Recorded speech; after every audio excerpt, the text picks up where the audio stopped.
Hello friends, welcome back to my channel MS Parashpathar. কেমন আছেন সবাই?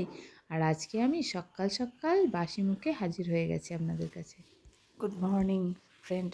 আপনারা যারা আমার আগের ব্লগ দেখেছেন তারা দেখতে পাবেন আমি এইখানটাতে প্রণাম করে আমার দিন শুরু করি, কারণ এখানে কিছু দেবদেবীর এবং ভগবানের ফটো আছে। ঘুম আসছে না আমার। কি ঘুম আসছে না? আর একটুখানি শুয়ে ঘুম আসছে না। তোমার যেতে হবে না ম্যাটার না, বৃহস্পতিবার পুজো। আজ বুধবার। আর 1 ঘন্টা পুজো তো লাগবে।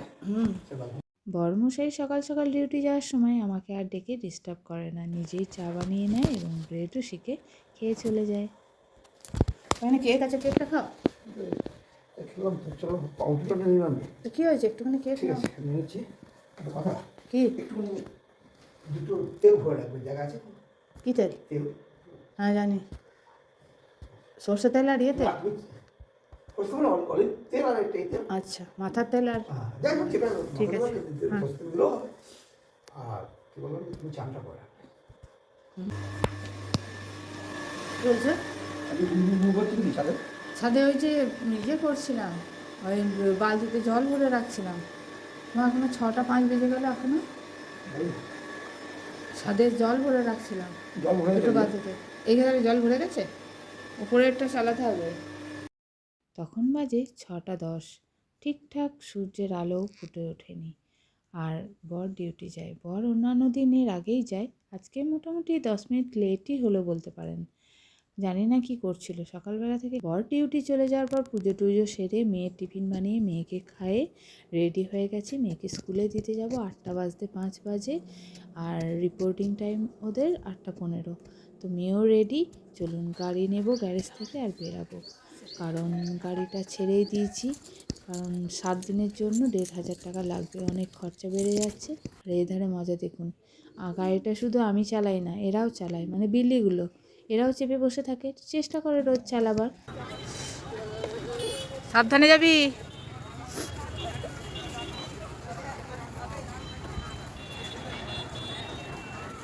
একবারও ফিরে তাকায় না। আমার মেয়েদের স্কুলটা একদম ফাঁকা এরিয়ার মধ্যেখানে, তাই শীতটাও এখানে একটু বেশিই লাগে, মানে হাওয়াটাও বেশি লাগে। আর মোটামুটি সবাই মানে লাস্টের দিকে সবাই স্কুলে ঢুকছে, কারণ আর একদমই সময় নেই, এবার মানে বেল বেজে যাবে। তো চলুন আমিও ঘরে ফিরি। এই ঠান্ডায় বাচ্চাকে স্কুল নিতে আসা যে কতটা কষ্টকর তা যারা আসে তারাই জানে। ঠান্ডা, তার কোনো সেন্স নেই, আর অবস্থা খারাপ। বর গেছে ডিউটি আর মেয়ে গেল স্কুলে, তাহলে বাকি রইলাম আমি। কি খাওয়া যাবে, কি খাওয়া যাবে, পেট তো আর মানে না কোনো কথা, খেতেই হবে কিছু। তো এই ভাবতে ভাবতেই ভাবলাম কি খাবো কি খাবো, শর্টকাটে কিছু বানানো যাক। নিজের জন্য আর বেশি কিছু মানে ব্যবস্থা করতে ভালো লাগে না। তাই দেখলাম রাতের বেঁচে যাওয়া 2টি ভাত আছে, এই ভাত কটাকে দিয়েই একটু কেরামতি করে নেওয়া যাক। আর এই কেরামতি আপনারাও করতে পারেন, খেতে বেশ ভালো হয়। কিন্তু সবসময় যে বিরিয়ানি আর পোলাও এইসবই যে খেতে ভালো হবে সেটা কিন্তু নয়। এই কিছু কিছু গরিবিয়ানা জিনিসও কিন্তু বেশ মুখে লাগার মতো হয়, একবার খেয়েই দেখবেন না। এই জিনিসগুলো দেবেন কিন্তু, আমি যেগুলো দিলাম আমি আর আজকে বললাম না। আর এর সঙ্গে কি খাওয়া যায় কি খাওয়া যায়, একটুখানি মূলো আর শশা ছিল, এখন তো শীতকাল, তো এগুলো ঘরে সবারই অ্যাভেলেবেল, তো সেই বলে একটু খেয়ে নিলাম। পেঁয়াজ আর দিলাম না, কারণ পেঁয়াজটা তো এর মধ্যে দিয়েইছিলাম। চলুন খাওয়া যাক, কেমন লাগে দেখি। আজকে একটু অন্য কিছু অন্যভাবে ট্রাই করলাম, এতটাও হয়তো ব্যবস্থা করি না, কিন্তু আজকে একটু অন্যভাবে, দেখতে কিন্তু দারুণ লাগছে। চলুন খেয়ে দেখা যাক কেমন লাগে। বাহ, দারুণ দারুণ খেতে। আর একটু আপনারা চাইলে এর মধ্যে লেবুর রস দিয়ে দিতে পারেন, মানে যারা লেবুর রস ভালোবাসেন দেখবেন খুব ভালো লাগে। আর তার সঙ্গে আমি স্যালাড নিয়েছিলাম, আর কিচ্ছু নিইনি, ব্যাস দারুণ খেলাম জলখাবারটা। তারপরে মেয়েকে স্কুল থেকে আমি আনিনি, আমার বর নিয়ে এলো। মেয়ে স্কুল থেকে এসে স্নান টান সেরে এই যে বইগুলো নিয়ে বসেছি, আর তারপরেই মাছের ঝোল ভাত আর শাক ভাজা করেছিলাম, বেথুয়া শাক ভাজা, আর কিচ্ছু করিনি। একটা লঙ্কা ভালো নেই, একটা লঙ্কা। এই লঙ্কাগুলো হতে পারে ভালো, দেখা যাক। তবে এই সরু লঙ্কাটা মনে হয় যেন একটু ঝাল একটা থাকবে। হলে হবে না। সব লঙ্কাগুলো ঢ্যাঁড়সের মতো ঠিক আছে, লঙ্কাগুলো। এই যা, ওহো, একদম ভুল হয়ে গেছে আপনাদেরকে জানাতে। আপনারা অবশ্যই থাম্বনেল দেখে জেনেই গেছেন, তাই না? সকালে তো ধান বাঁধে নামবে। ও তো আমাদের কোলখানে যদি রাখতে কোলখানে পাবো কিছু নয়। ওই মোটামুটি 11:30 12টা বেজেই যাবে। দেখা যাচ্ছে যদি হাতে নাও করে চলে আসবো। দুটি বাদাম নিয়ে নাও। ও তুমি বলেছো না, হুম দিয়ে দিবি না? যেখানে হোক ঢুকিয়ে নাও। আর দুটি নাও। একটা নুনের প্যাকেট নেবে কি? ওটা খাওয়া যাবে না, নুনের প্যাকেটটা নিয়ে। ওগুলো আমরা কিনে দেবো না। কি বলছো? আর গ্যাস? আচ্ছা, ছাদ বন্ধ করবো। আর গ্যাস? গ্যাস বন্ধ রাখবো। তুমি তো নিয়ে নেবো। কি সাইড বার্থ? হ্যাঁ, সাইড লোয়ার নিয়েছি, ইচ্ছা করে নিয়েছি। আপার না lower? Side lower. Side lower, ভালো তো। দাঁড়াবো ইচ্ছা। সাইড লোয়ার বার্থের নাম্বার কত? ব্যাপারটা কত 35। ব্যাপারটা 35? আচ্ছা তো যাই না, দেখে নি। S1? A1, S1 না, A1 S মানে তো স্লিপার। আচ্ছা আচ্ছা, A1 তাহলে এসি করছে। আচ্ছা, হ্যাঁ। চলে গেলে ব্যাগটা দিয়ে আসতে হয়, আমি তো ব্যাগটা দিয়ে আসতে পারবো না, তোমাকে নিজেই নিয়ে যেতে হবে।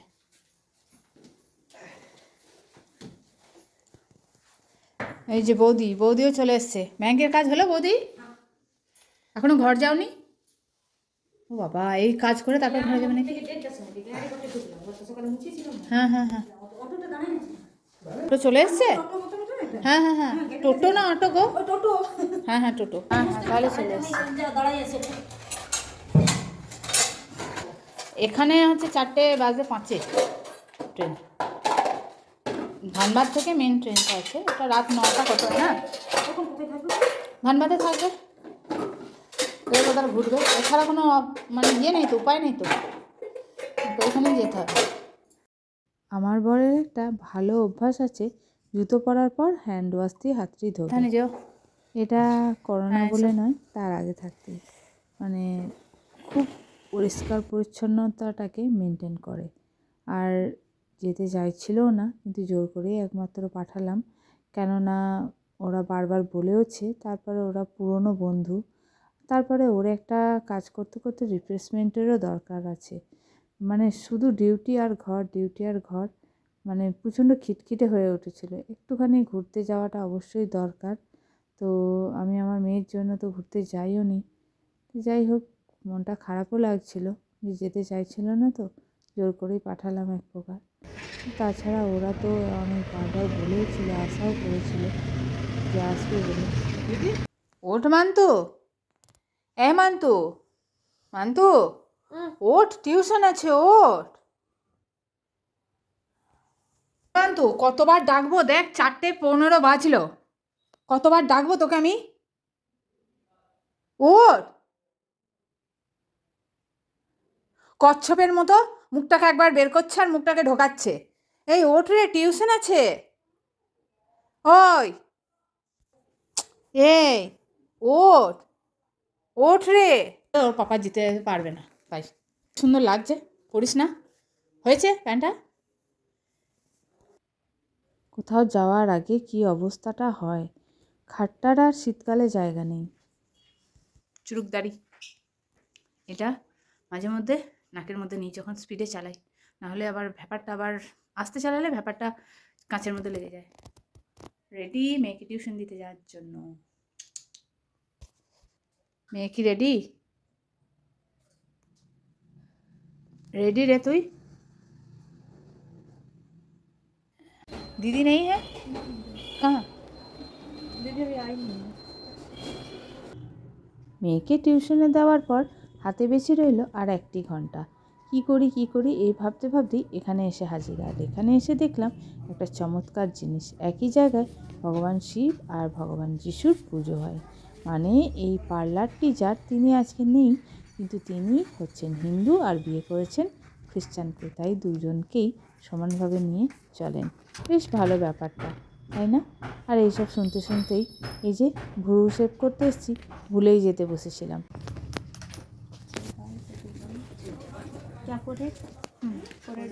না না, শুধু রেডি। ওকে, এখানেই যাই আমি গল্পেতে সেটিং। এই যে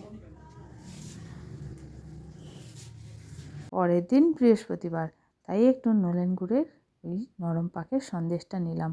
ঠাকুরকেও দেবো আর ঠাকুরের নাম করে আমাদেরও খাওয়া হবে।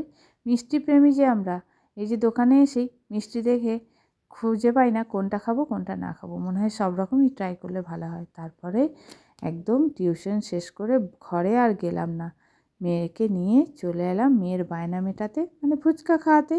ব্যাস, মেয়ে ওই যে বেশি না 10 টাকার ফুচকা খাবো এই বায়না প্রায় দিনই করে থাকে মা টিউশন নিয়ে আসার পথে। মান্তু চাট কত করে? চার্জ 20 বা 25 থাকবে। তাহলে চারটা প্যাক করে নিয়ে বাড়ি থেকে খাবি? না ফুচকাই খাবি? হ্যাঁ, চারটের মধ্যে দেখছি বেশি মিষ্টি দিচ্ছে। বেশি মিষ্টি দিয়েছে? হ্যাঁ, বেশি মিষ্টি চাটনি দিচ্ছে। চল খাই 10 টাকারই ফুচকা খাচ্ছি। দেখো টাকা 10 টাকার ফাঁকা ওটাই খাই। এখনো হয়নি। আমার মেয়ের বিশ্বাস এই কাকুই নাকি সবথেকে ভালো ফুচকা বানায় আর সবথেকে বেশি ফুচকা দেয়, তাই এই কাকুর কাজ ছাড়া আমার মেয়ে ফুচকা খাওয়ার কথা ভাবতেই পারে না।